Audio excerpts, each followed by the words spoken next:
Today's story is unsettling in a way that tightens the chest, framed by dust wind and a silence that refuses comfort.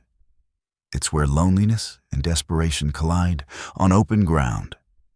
The first spark is a quiet discovery, insignificant at a glance, but strong enough to force a man to choose between hiding and standing his ground. Before we kick off this adventure, don't forget to hit like on the video and let us know in the comments where you're watching from. Blood had no place on a fence rail. Not in a land that woke slow and silent, where the mornings belonged to dust, wind, and men who had spent years trying to outlive what the world had done to them. Yet that morning, Evan Ridgway caught sight of a dark smear drying beneath the newborn sun, and it stopped him mid-ride. He drew his reins tight and sat still. The prairie around him held its breath. Sagebrush whispered under a lazy breeze, and his saddle creaked softly, the only sound daring to move. Evan was 52, weathered by merciless summers and a silence that had settled deep into his bones. 12 years alone on this stretch of hard ground had shaped him into a man who trusted routine and wanted nothing of people. And still here, he stood staring at blood that never should have crossed his land. He swung down from the saddle boots, striking the dirt with a muted thump. The stain didn't end at the fence. It dragged on, pulling his eye toward the far edge of the field land most folks avoided unless they were desperate or already lost. Evan followed the trail rifle, resting easy in his grip. Dust puffed beneath each step. Then he saw her.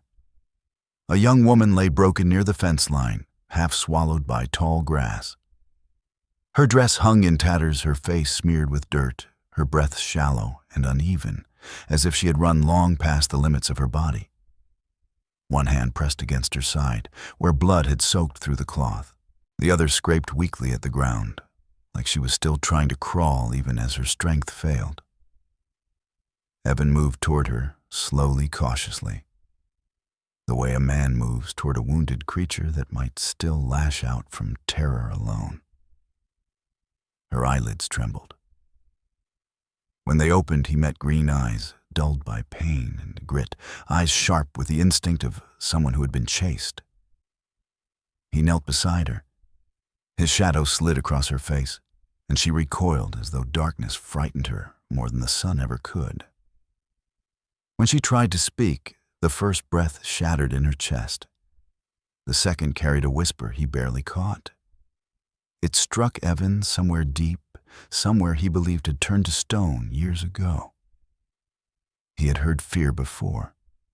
He had heard lies bargaining and every excuse a person could offer when cornered. But this voice held none of that.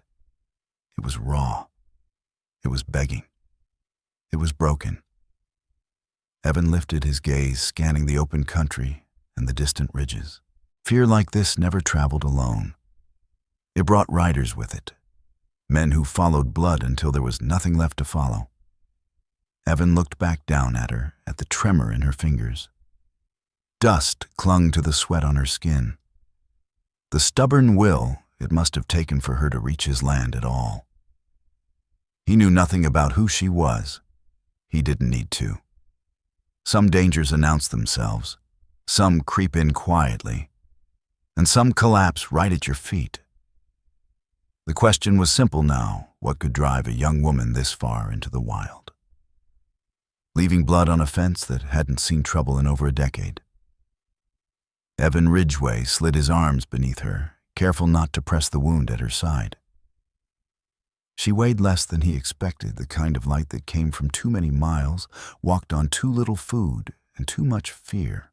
Her breath brushed weakly against his chest as he carried her toward the cabin that had been his only companion for 12 long years. Inside, he laid her gently on the narrow cot near the window.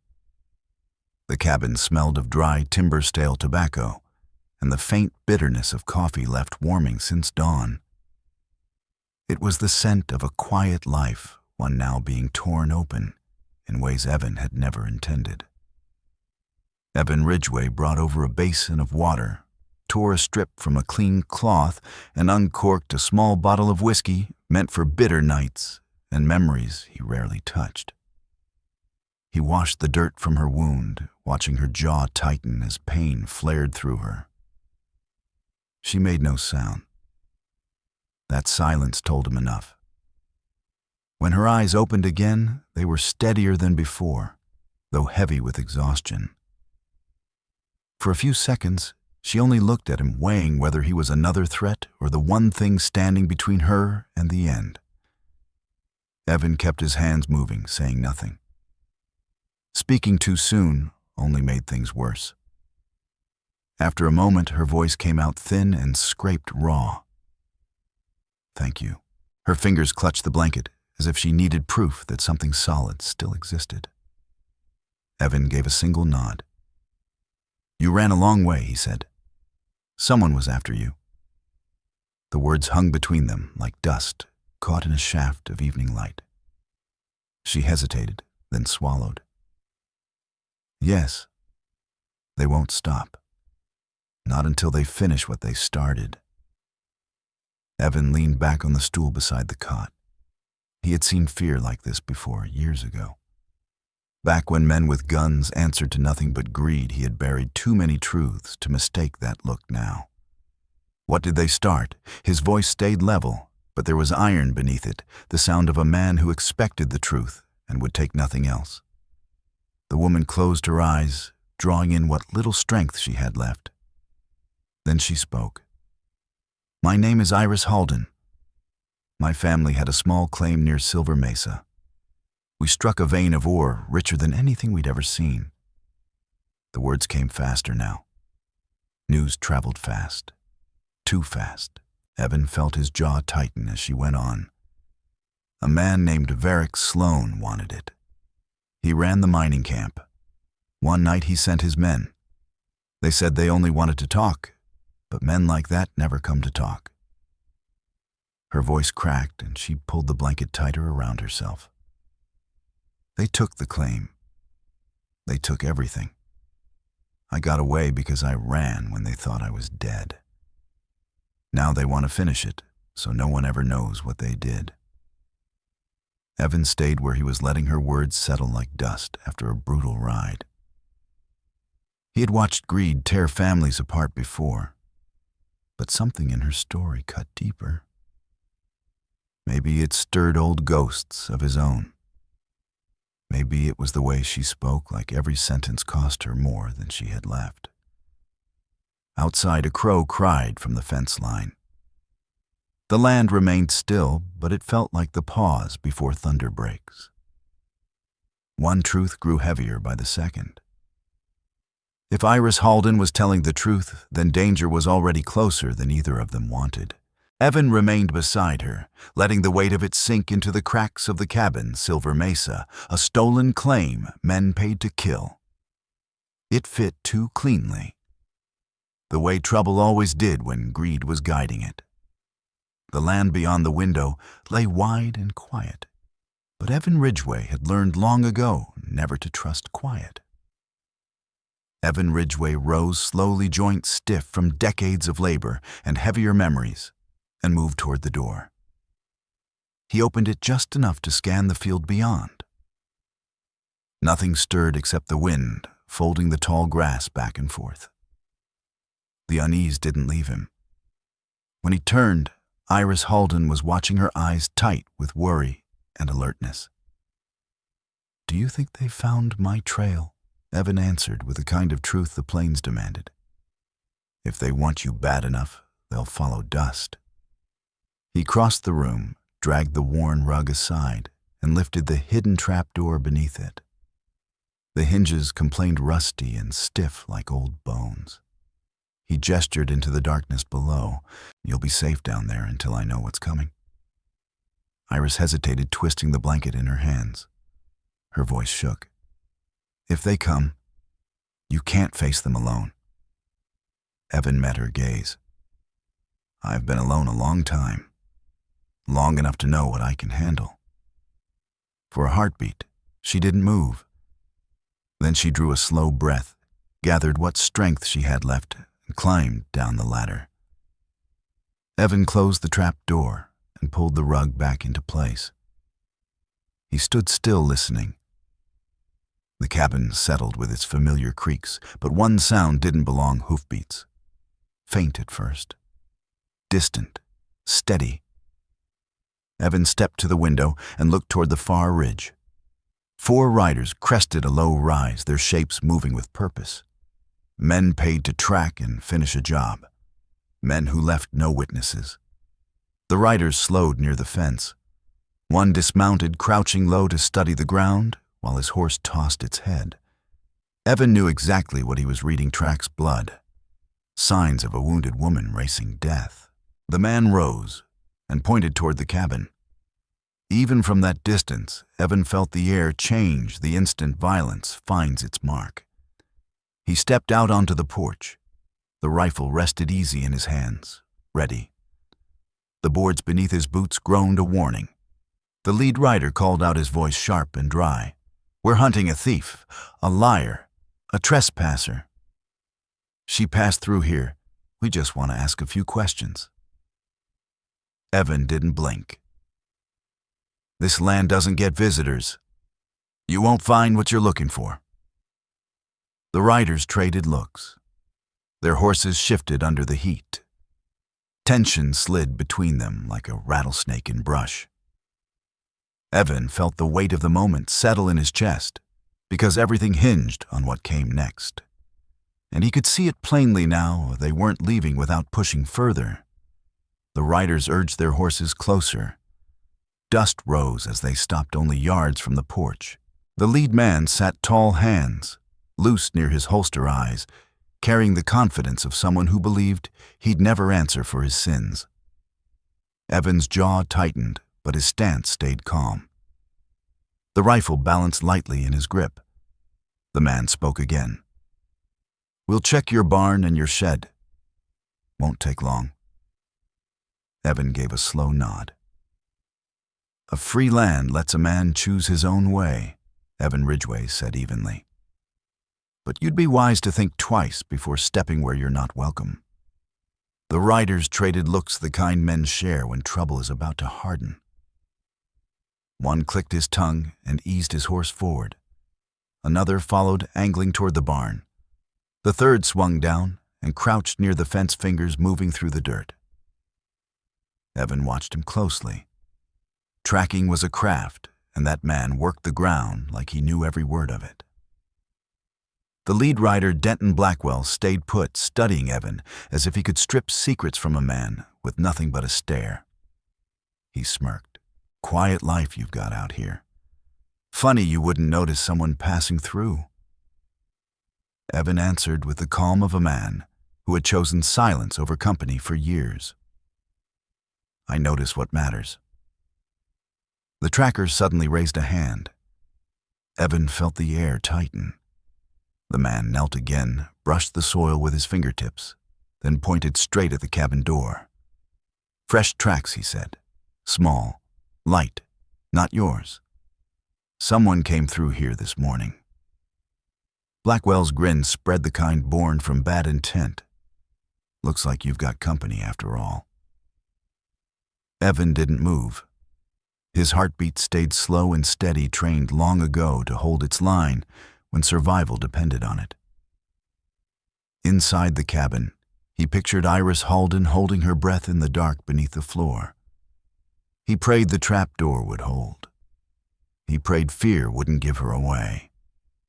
Blackwell swung down from his saddle and started toward the porch. His boots crushed brittle grass, each step measured deliberate, like he wanted Evan to hear every inch of it. At the foot of the steps, Blackwell rested his hand lightly on his pistol. Men who held themselves that way rarely waited long.